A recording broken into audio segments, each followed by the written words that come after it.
Give me a few minutes.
So guys, can you hear me, one of you?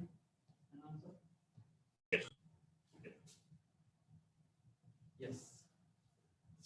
I think we could hear you. Okay. Let's see.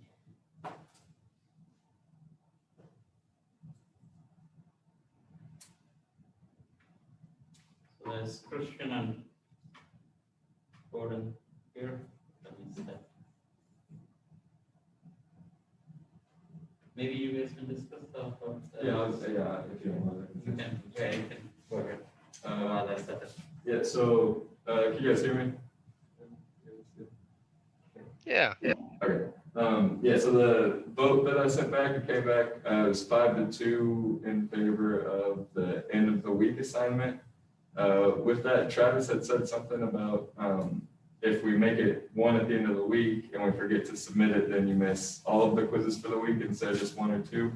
But so it was kind of discussed, but if you guys all want to submit it at the end of the week, Dr. Shugart said that was fine also. So.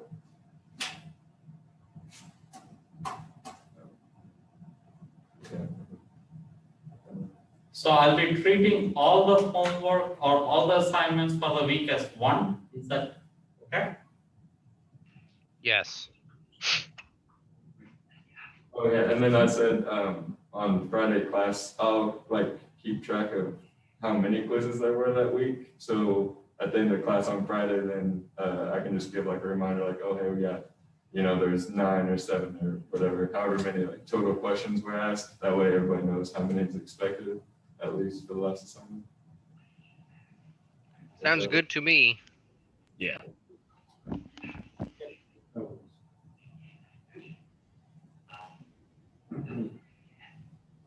Thanks for coming to the other class and talking about it. I didn't know you were the president of SPHYS. I should have introduced you. Yeah, it was Okay. Like your candid expression of it's not like what it is in physics. So I felt that was a little funny express. yeah. That was candid. That's nice. Okay. Oh, I also had one. You guys should involve yourself in astronomy also, right? That is this telescope, and it's pretty nicely handled by Bob. Like SPS doesn't involve in that. I've heard some things about it before, but I've never. Yeah, because he used to do those astronomy observations until COVID hit. I can try to ask him if he's going to plan on doing that this semester. That would be really nice too. Yeah. In fact, he also encourages students to learn the handling of the telescope. You can, in fact, it's a favor in the sense that he doesn't have to borrow. There are usually 2 to 3 telescopes that people have set up. So it's an experience to get getting set up with the telescope. Are you guys used to, have you guys ever done a setup of a telescope? Yeah. You have one. Who did it? Bob Baer, Bob-Baer. So this is for everyone. So if you guys are interested in astronomy, and even if you're not interested in astronomy as such, it's just to look through a telescope. It's nice, and to just set up a telescope. It's a little tricks involved in that, a little bit of geometry, let us say, of spherical coordinates. I remember that whenever you think of it, you first need an axis. Right? When we talk about spherical coordinates, we need an axis, and all the angles are with respect to that. Like for us, for the Earth, north is already there. So there is a star. First, you look for that star, so there's a reference there. So you look for that, then the telescope is aligned with that, then everything happens around. So it's a simple setup, but good to learn once in life. And if you're more interested, then you look at the stars and learn about it. Once you get to do that, then it's kind of sort of start liking it. It turns out that everything is moving around, so you start observing. It's like a simple thing to observe. So I would encourage going and learning the basics of it. And Bob Baer, he's the person who is in charge of it. We have some good telescopes in our department. The roof of Neckars is used for that. The whole region is used for that. One of the telescopes, I think, is permanently set up there. And there are a few others, and there is also a proposal that has been passed for building a separate telescope in the field down so that you don't get the light pollution there. So yeah, I'll encourage it if you have, like these are the times when you get to do these things. Otherwise, you have to invest money on a telescope and all that. So if you have the time for it, I'll strongly encourage it. Yeah, no grades, nothing, but it's just for yourself. Yeah, if you're part of the physics department, you should know a little bit about telescopes. So I would think you should. Okay. Yeah, so that's something I should mention. That might attract students. Okay.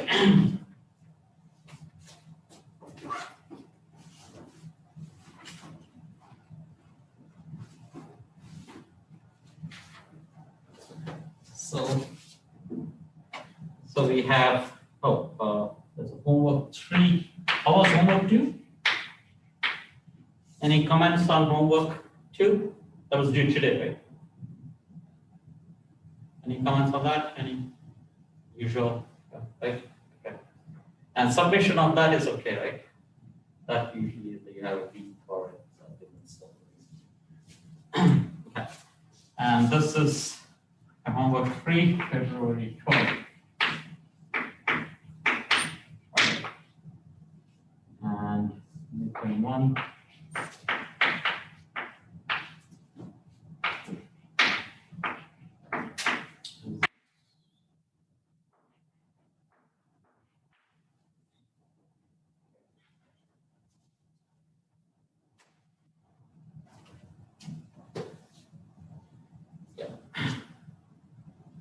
So what we worked on until now is we said what creates a magnetic field, correct? So that is what we have been talking about. Either the charge has to be in motion, or there has to be a current carrying wire. Right? And the current carrying wire has charge, it's in motion. That's an idea. And for statics, we said that it has to be a steady current. The divergence of the current should be 0. That means that they all have to be looping, like wherever it begins to come back. So that's the idea we have been talking about. So mainly the last 2 weeks, we said what creates a magnetic field. But like in electrostatics, that's not the primary interest of this whole course. The primary interest is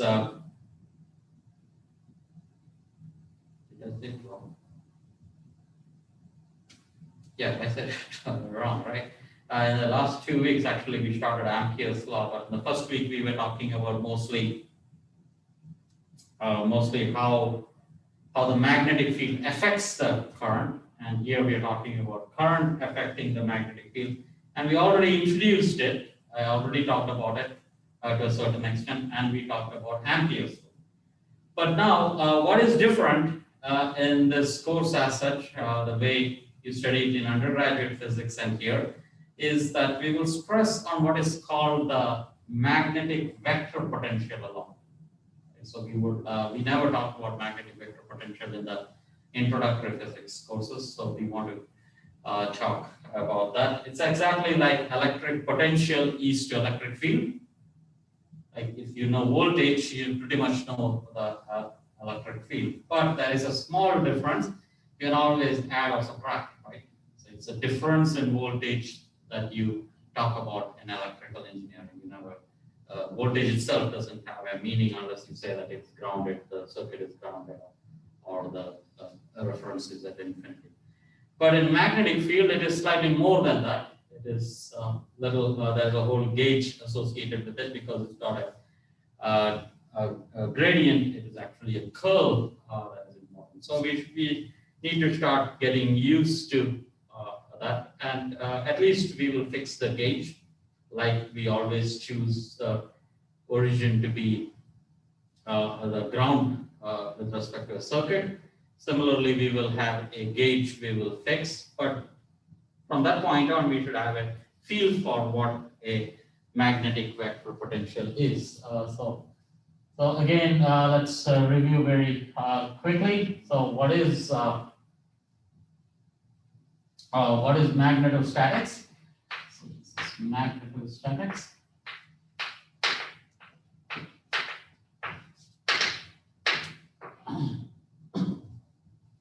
Right. It said, first of all, the divergence of whatever is the magnetic field always has to be zero. Unlike in the electric field, the divergence of the electric field is what contributed, what acted as a source. But here it is the curl of the magnetic field. That's E naught times G. In fact, in general, if you know the curl of a field, if you have any arbitrary field, if you know the curl of the field and if you know the divergence of the field, you know everything about the field. It's almost like a vector decomposition. You always, if you specify both, you know about everything about the field. So electric field is has divergence non-zero, but the curl is zero in electrostatics. Magnetostatics is exactly opposite. Magnetic field is completely given in terms of the curl, and its divergence is zero. If not for this being zero, there will be a magnetic monopole, right? North pole and south poles we can never separate to our understanding. And we also talked about associated, since we are talking about statics, otherwise there is one more term here, right? Change in electric field to contribute to it, magnetic field. So because we are talking about statics, that means change in current density has to be equal to zero. So that's set to zero. But then conservation of charge, so if you don't change it at all, then how can we have any movement at all? We still have it as far as it is steadily going, like whatever is going out is coming in. So that's equal to zero. So in general, rate of change of current density is equal to the flux. It is like typically I say if you have a population in a country, the rate at which the population is changing is dependent on how much people are going across the border, plus how much is created, or how many people are being born or dying. But charges are not created or destroyed automatically. So that's equal to zero. So the only way you can change this is by balancing the number of people crossing the boundary. That means to say that at any point, whatever current is coming in has to go out. It cannot just destroy itself. Or there is no divergence of that current density. So that's one thing. So let me write that down separately here. So that's slightly independent of these two. So it's the current we talk about always has to be zero.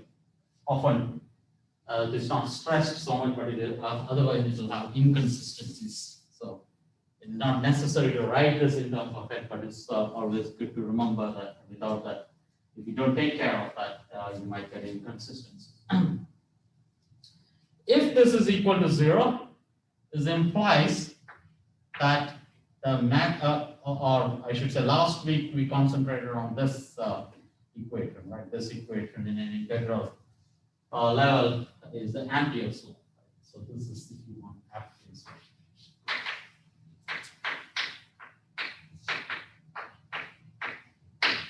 And this, if you want, is a Gauss's law for magnetic field, or a statement of no magnetic monopole. And what does this imply? If something is divergence-less, and since we have the symmetry and antisymmetry coming into picture when it comes to the gradient operator, this suggests that we can always write B in terms of another quantity, and that's del cross A. And I haven't told you what A is, so we are interested in the magnetic field, but we would like to write that in terms of a new quantity, and that's what is called the magnetic vector potential.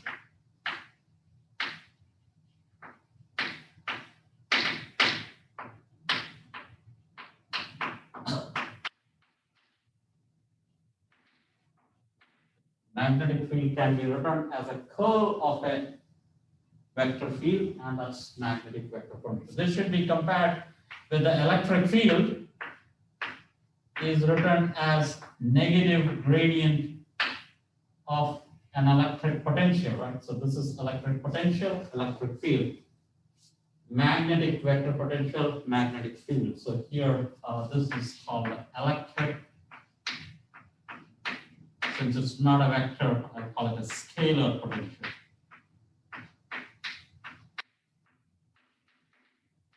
Often, earlier we have just said it is electric potential. That is perfectly fine. See the difference here is a curl here. This is a gradient, so this can be off by a constant because it goes to 0. It will, electric field will never sense it. You can add any constant you want here as far as the gradient operator does it act on that. This will not get changed, and this is what we usually measure in labs. In the lab, things are sensitive to the electric field and magnetic field. It cannot be the electric potential or the magnetic potential, but because if it was, since this is not unique, what will you measure?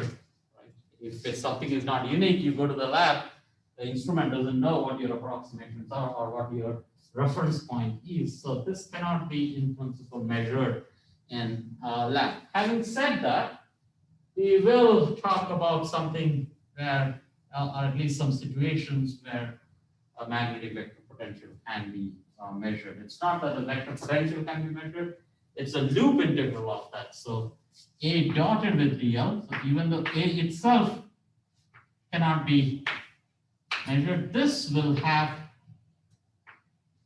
an actual physical meaning. So even though each point doesn't have meaning, but if you add up all together in a loop, remarkably, this has a meaning. And any idea what this might be? So there is a loop now, right? So there is a loop here. There is a magnetic vector potential. In fact, this comes out to be exactly the flux of magnetic field. We'll talk about this later. Flux of magnetic field. And flux of magnetic field is unique, right? For a given surface, flux is unique, so right hand side is unique, that means left hand side also can be measured. So I'm not saying that the vector potential can be measured, but in a larger quantity along a loop, if you were to add all the all the ambiguity in it cancels out. There is an ambiguity, it's like exactly like this reference where they will all cancel out. And it comes out to be remarkably the flux of the magnetic field, which of course we know what that is, and in that sense it is very important, and that's what you will see,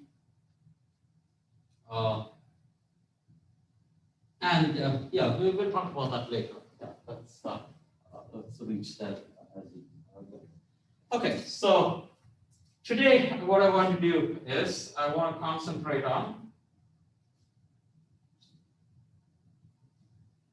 on this expression of magnetic field in terms of the magnetic vector potential. So that's what it is, and let's be very at a very simplest stage. Let's say that B is given to. So let magnetic field be in the z direction, right? B times z hat, a constant uniform magnetic field in the z hat direction. So uniform, constant in space, constant in time, right? Uniform in space and time.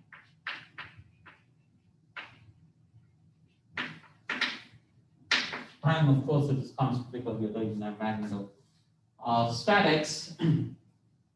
And then the question is, find A.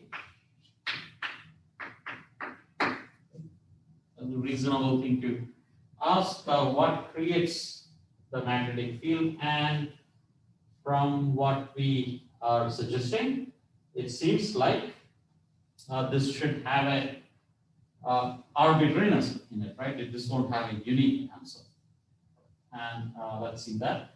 But before we go and do this here, it is clear what kind of arbitrariness can it have. I can always add something to this and it shouldn't contribute, right? Like magnetic field should not change because of adding something to the A. What will not change, notice that this is equal to del cross of, let me write A, but this time let me add something to the A. So what do you think I can add something to A so that B doesn't change? I would like to add something here, but I don't want this to change. So this is already captured in del cross A, so I should be able to add something which is 0 actually. So what can I put in here that will still that will be 0? Like, of course, that will be 0. U naught or Yes, what? U naught J or Mu naught J. or the Why? gradient of J. Talk about it. The gradient of J. Oh, gradient of J. Yeah, good point. So, so you mean grade? If it's a gradient, very good. If it's a gradient of, you don't want to say J because then it will be a vector, right? You already captured the vector. So let's say anything, any function. Right? So that's a pretty big statement. That put any function you want. In fact, you put it R or T, anything.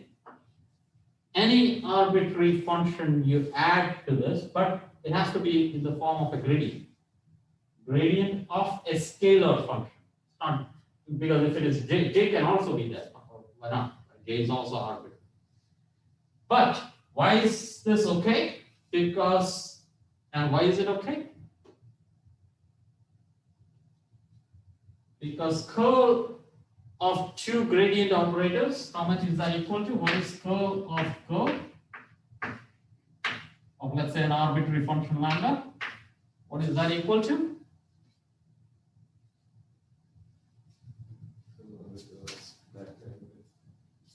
Double again? Yeah. Not curl of a curl, I mean curl of two gradient operators. A curl of a curl would be one more vector. What is this equal to? Right, that's 0, right? So that's exactly 0 because this is symmetric in the flipping. So remember, it's almost like A cross A.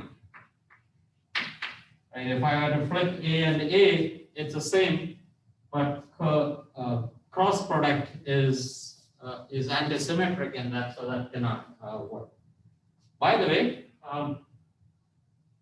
having said that, I keep moving this thing. Is this equal to 0?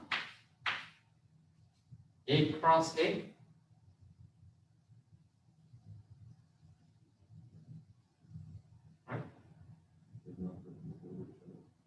Right, if it's 0, but Gordon, you said it's not 0. Yeah, well,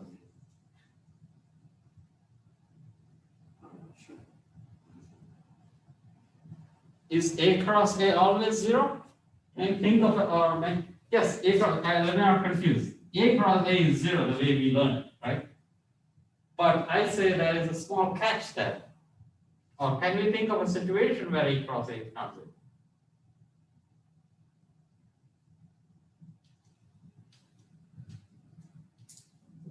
Is it 0 back A is a, there? No, it's still be 0. yeah. Have you guys done quantum mechanics? Yeah. Just started? Yeah. So let's see. I mean, it's kind of interesting thing to see. A cross A is 0. Yes, you're right. But I'm going to throw that not always. Okay, there's a special assumption you make, which is standard, which is okay to make.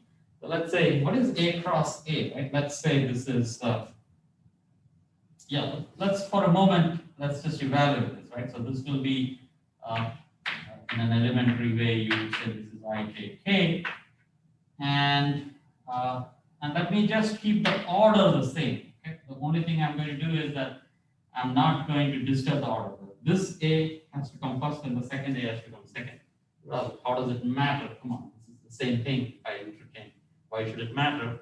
It does matter. Notice A1, A2, A3. That's the 3 components. This is A1, A2, A3. So that's the determinant. Correct. So that's equal to. Now notice the order matters. I'll first start with the second row and then the third, right? So it is A1 times A2 in the I direction. So it's A1 times A2 minus. A2, A3. Oh, A2, A3 minus. oh yeah. Sorry. Lost in the order. Yeah, I had is A2 times A3, good. Minus A2 times A3, when I subtract it, usually we don't care, right? These are numbers. You don't care whether it's A2, A3, or A2. But this time, let me be careful. It is A3, A2.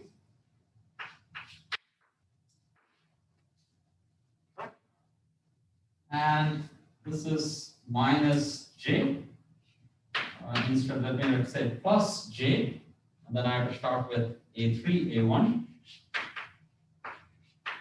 minus A1, A3. Okay, so it's still in the book. Right, and plus K hat. So it's A1, A2 minus A2, A1. Okay. That's perfectly fine. So now typically what you do is that, oh, A2, A3, like if you want to throw that A cross A is 0, you would say A2, A3 minus A3, A2 is equal to 0. These are numbers, that's equal to 0. But if you are doing quantum mechanics, you would say this is the commutation relation of A2 and A3.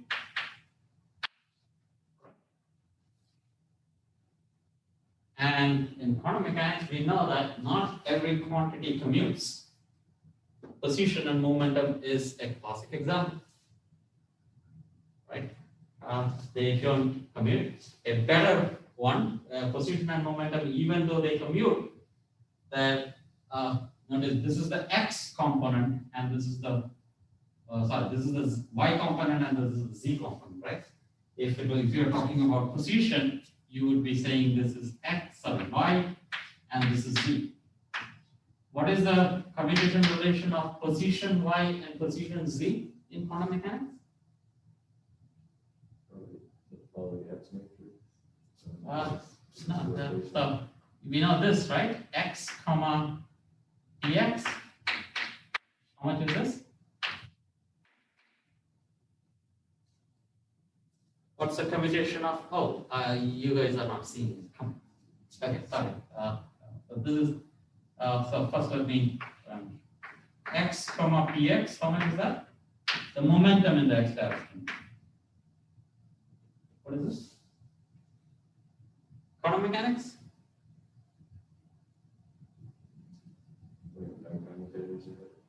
They don't commute, that's correct, but what is it equal to? The first step of quantum mechanics. H bar over 2. H bar over 2. It's I h bar, yeah, h bar is it, that's the important thing. I h bar, right? That's how quantum mechanics begins, like that's a postulate. This is called Heisenberg uncertainty principle. Position and momentum do not commute with each other. Okay, that's fine. So what about x and py?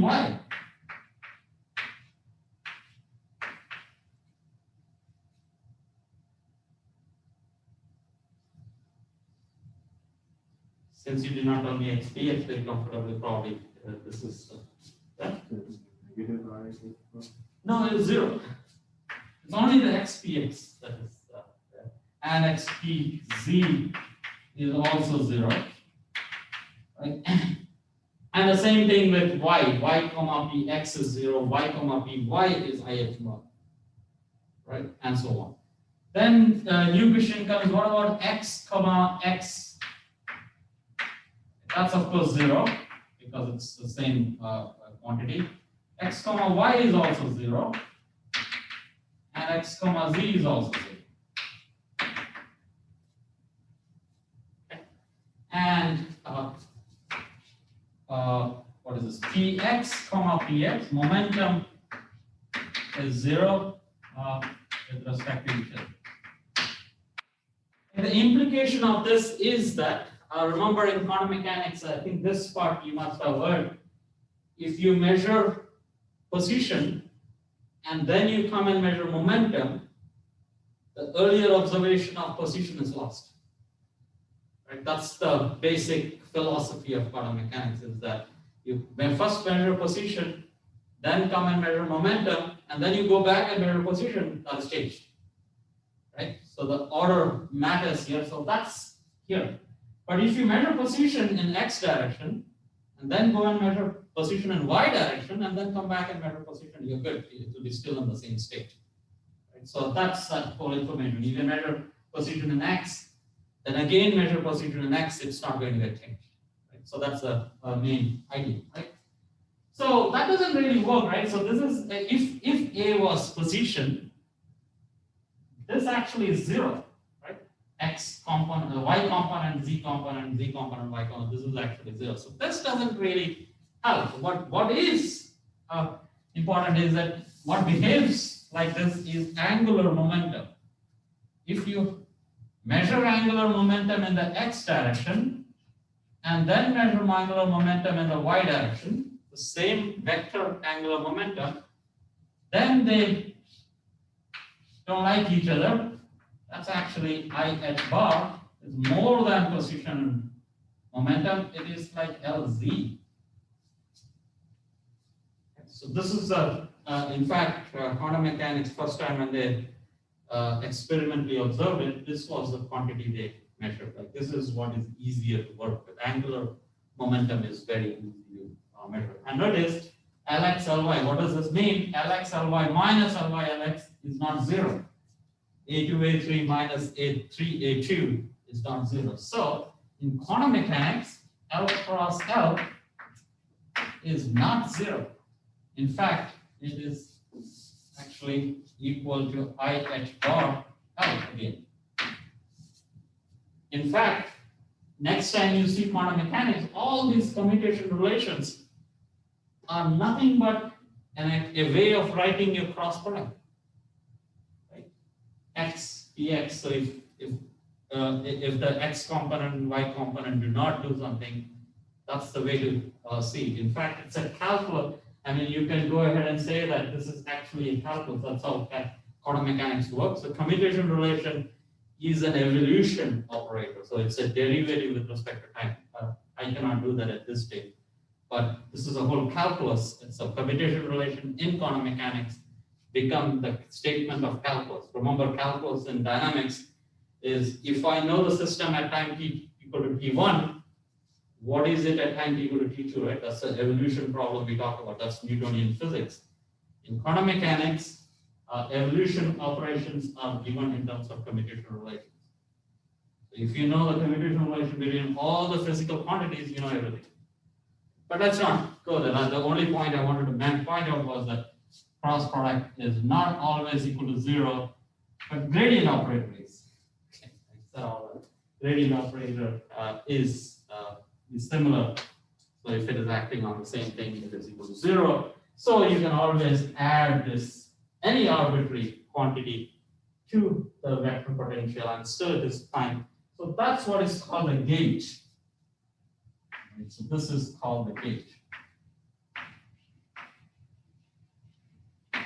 So in magnetic field, or for that matter even electric field or whole of electromagnetism, there is a gauge dependence of the whole problem. If you're working with electric and magnetic field, you're good, there is no problem. But if you work with potentials, you have to worry about this gauge, and we will come to that. So let's ask a simple question that, oh, you guys need to tell me that I'm sorry. I went away. Yeah. So I was telling that this is the gauge, right? So there is an independence with gauge. And let us construct a very simple problem of uniform magnetic field. And let me emphasize how I can get 1A and then add something to it and still not change my B. That will be a clarification that there is a state. And then we will choose a gauge. We will, we earth, right? We earth our system and say that we will always in electrical engineering talk in terms of that frame. So here, similarly, we choose a gauge, but it will be a more complicated gauge than that. Oh, 8.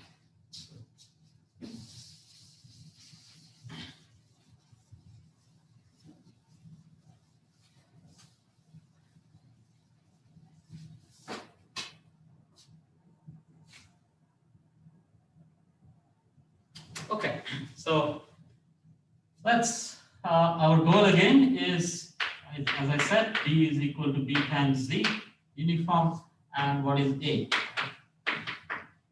And B is del cross A. Let's see specifically. So we have, let's do del cross A. Del cross A is equal to, do the standard. Is this how you guys do the cross product, or is there any other way you guys do? I still like to write it out. I mean, I could probably do it without, but I still like to make it. You like to write it like this? Yeah, so I think that's how, at least when I was a student, I used to do. But these days, I get used to writing it immediately. Yeah, so. But I'm never sure. There's a lot of differences in the education system. Like certain things that you take for granted, it is not the same. This is E by dz, and this is ax, ay, az. And your goal is to find this. These are functions of x, y, z, remember. Right? In the field is a function of x, y, z. So I would like to see what contributes to this. Right? So let's do this. So this will be, let me explicitly write this. So this is I hat, and this is d by dy. Let me write that as d2. Right? Is that okay? Is this better, or x, y, z is better? Right? No. Any preference? This is derivative with the second derivative with y, and this is derivative with z minus d3 d2. Am I already out of the space? that's plus j. And usually you write it as minus, so I'm writing it as, so that way there is a cyclic order here. 1, 2, 3, right? 2, 3, 1. So this is T, 3, 1. So this is 1. Is that clear? What I have is 1, 2, 3, the cyclic. Instead, if you write it as plus, then it's cyclic. 2, 3, 1. If you write it as minus, then that's cyclic. Yeah, I was a little confused, like when you were doing the previous stuff, why you had this plus. Oh, Then okay. I put down- Yeah, it's typically written as a negative, but I think after a while you realize that it should have been positive, but I think in the beginning that's more confusing. That cyclic property I teaches think they about. should just teach that instead of like left to right. I think that's what they do because you read left to right. It's not that hard to just continue. Continue the pattern. I would think so too, but yeah. Now I think it's too late to change. Right, that's why I think they should teach that. Okay, and the 3, 1, 2, right? And cyclic, so B1, 3 minus B2. Okay, but we know what we want this to be equal to. So this is, suppose I write this whole thing as equal here, right? Let's do a space there. So this is 0 in the I direction, plus 0. This is the same vector I'm writing, right? Plus b in the k or z direction. Okay. Is that? Yeah, in the workspace. So we know that derivative has to be the same. So there are 3 equations in here. So the derivative with respect to y of the third component. Remember, this could have x, y, z dependence in it, right? So this the derivative with respect to y of this whole function has to be the same as derivative with respect to z of the second component. Right? That's one condition we need. 3 of 1 is equal to 1 of 3. That seems like there's a lot of constraint, but we will just get some. Q is or minus of Q of A1 is equal to B. That's what it has to be. One, since I said that there is no unique solution here, it is even meaningless, or let's not go and worry about solving these differential equations. These are differential equations, right? Derivative with respect to y. The three functions we are looking for, a1, a2, a3. We know that this has to be a constant. Right? So as far as I get this piece, I'm good. So let me guess.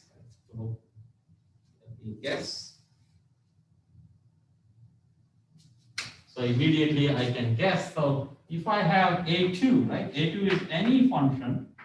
I say, and its derivative with 1, which is x, has to be equal to b. So that's b times x. Right?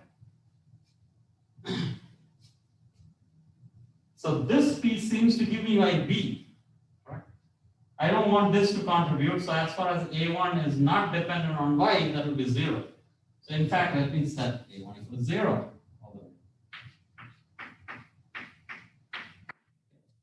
As far as everything else is consistent, I'm good. Right? So let's see with this, if this works. So a3 I didn't even mention. Let me write a3 is equal to 0. This is a guess I'm making. That's equal to 0. Let's see. First equation surely works with this, right? This surely works. But let me see if everything else works or not. So derivative with respect to z with respect to 1. Right, this is 0, a3 is 0. Second equation surely works because this is 0 to begin with. Here, a2, since there is no z dependence in here, that's equal to 0. A3 is equal to 0. That also works. So that's the solution right away. So we have got that. What is the vector of a? Solution is a is equal to. So this is the second one, right? So this is 0, I. plus b times x in the j, or this x comes in the j, or 0 in the k. And I just guessed it. And that apparently works for when you take the cross, it gives you b. But since it's a guess, you would think that, oh, there must be other possibilities, right? One way is to go back and realize that this whole thing, I can add anything I want as far as it exists. And I can add any lambda I want, take it with respect to gradient, and that should also do the job. So let's, just as an exercise, let lambda, so just to get another solution, let lambda be equal to, so it's 46. So I'm going to choose a lambda, and you guys will verify at home. So the quiz will be to verify that the new a that I write down here, it actually is indeed gives you the magnetic field. I'll write down the coefficient. So let's say lambda is equal to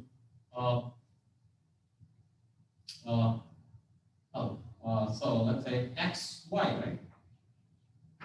Xy. That's just surely a scalar function, and that means gradient of lambda would be equal to, notice this was arbitrary, right? I just picked randomly. In fact, this doesn't even converge, right? At infinity, it grows. So it's a random thing I picked. But gradient of this with respect to x, if I take, I get y, right? So y in the I hat direction, plus with respect to y, if I take, I get x in the j hat direction, plus 0 in k. I add this to it, so I get a is equal to, oh, I should put a, yeah, that's okay. Yeah, that's okay, even though there is no magnet, it's arbitrary, right? Yeah.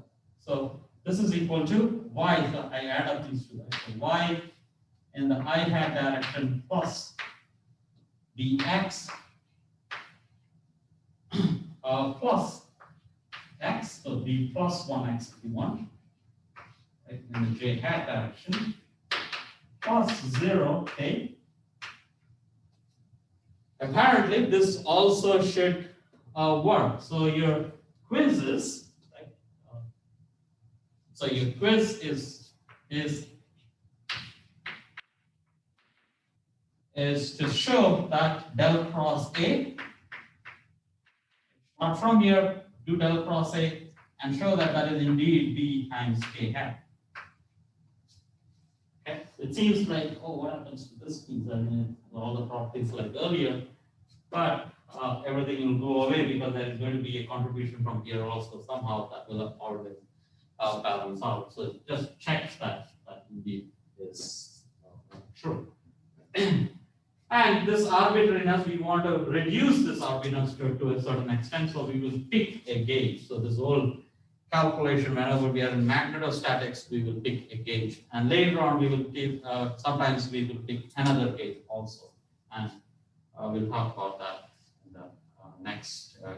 Any questions at this stage? Is that quiz, Oh, when is it due? Now we have a new issue, right? So Monday, Wednesday, Friday. We just have 3. Okay, this particular quiz, let us have it due as usual. Okay. Let's make it due. So there's only one quiz that is due on Friday. No, that's due on Monday actually, right? On Monday. But from Monday onwards, Monday, Tuesday, Monday, Wednesday, Friday, we will have it all due as a single quiz. And the one from Friday class will still be due that Friday at night. Is that okay? What do you guys like? I mean, Is that sure. Is that good enough, Matt? Jeremy? Well, for me. For the Friday one, if I work after school, I'm not going to be able to turn it in. Okay, so let's do this way. Let's not make it due on Friday night. Let's make it due on Sunday night. Is that good enough? That would be perfectly That's fine. awesome. Plenty of time, right? I just didn't propose that because I haven't got your schedule because you'd have to grade it through the week afterwards, but. Yeah, that's okay. It's just everything is still like I just have to get the cycle. Yeah, I think this is okay. Yeah, this seems okay. So we'll make it due on Sunday night, and Yeah, you guys cooperate in between where you make a list of quizzes among you guys. So if you can collaborate, that would be really good, especially those who are not disciplined about it. So if one of you guys can go through the lectures and note down, and I don't mind you guys sharing with each other, make a list and PDF. Don't involve me at all, so I don't know who is disciplined and who is not. So I don't mind that, but I'll encourage that. It's good to do that. But again, no pressure on any one particular person. Okay, enjoy. Thank you. Thank you. Hey, actually, I just saw a video on general relativity. I wanted to ask you a quick question. Shall I stop this, or do you want to get recorded? You can stop it. It should be quick. And